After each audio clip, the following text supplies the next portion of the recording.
Magandang umaga, magandang hapon at magandang gabi po sa inyong lahat. Ito po inyong lingkod, si John Makinay. And today, we will be reviewing the very new TG MCX. MCX. Short. Because my MCX is longer for whatever reason.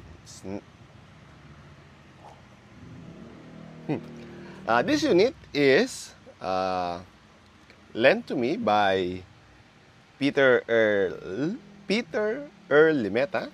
Thanks to him, I was able to review this unit. So many people are asking me to review this one because it's fairly new and not much details yet on the market. So this is for you guys. Okay, first one, quality. This is an all nylon construction, which is cool, same as the Sijun one. Very little metal parts, only this one, this part, and sling mount. And that's it too. The fake suppressor is fake and metal. I thought it was going to be at least a Spitfire, but unfortunately it's not. So that's why comes also with a built-in hop up. In this case, it's to the left. That's why it's causing the gel going to a different direction. Trades, surprisingly, there's a lot. I don't know if it's properly licensed. Unlikely. See, SIG MCX, SIG Sauer Incorporated. On the other side, SIG also. There's markings on the metal. Yes, on the metal mag. So that's nice. Features: ambidextrous belts. Ambidextrous magazine release, so that's nice. That's it for me. See? Ambidextrous. Good thing the box is here. BB capacity, it's a standard Gen 8 magazine. Is it standard? Standard. Teeny wine unit.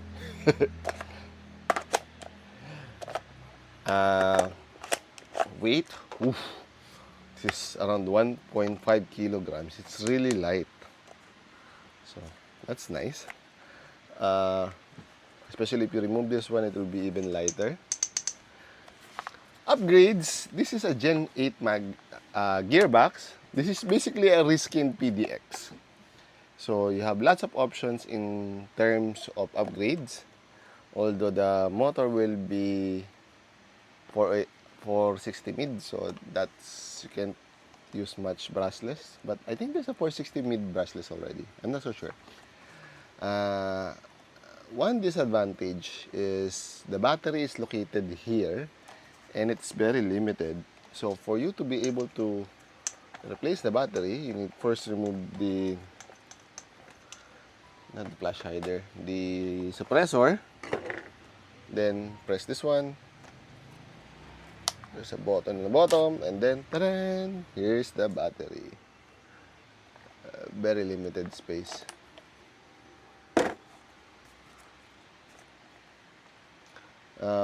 Some people, also what I did to my MCX is, in this case, the battery leads are a little bit shorter. So on the MCX it's longer. I pulled the battery leads outside and use a battery pack or a PEC or battery holder to hold the battery. So you can have better battery on this one. It feels unbalanced because of the... Is this a metal gearbox? I cannot see. I don't have... it doesn't look metal because it has a nylon trigger, but it feels heavy.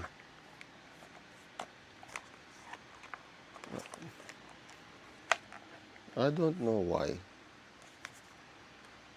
You cannot see the gearbox at all. I think it's nylon. I think it's because of this buttstock connector. This uses a Picatinny rail for connector for a buttstock. Same with the MCX and MPX. So your options for connectors is very limited again. See? Yes, it's because of the buttstock. This is heavy. That is causing the imbalance. Pistol. Bolter. The Emperor protects. Bam, bam, bam. FPS, even with the extremely short barrel of...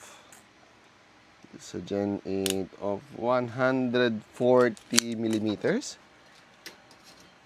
It has an FPS of 210 to the highest of 230, so something like that in between, 220 average. So it's nice. Well, in this case, the hop-up, the built-in hop-up is improperly installed, so it's causing the gels to swerve. As usual, Chinese quality control. Price, I have been told the price of this one is around 3,000 to 4,000 pesos, around 3,600, 3,800 here in the Philippines. So somewhat the price of the PDX when it began, started. So that's accurate.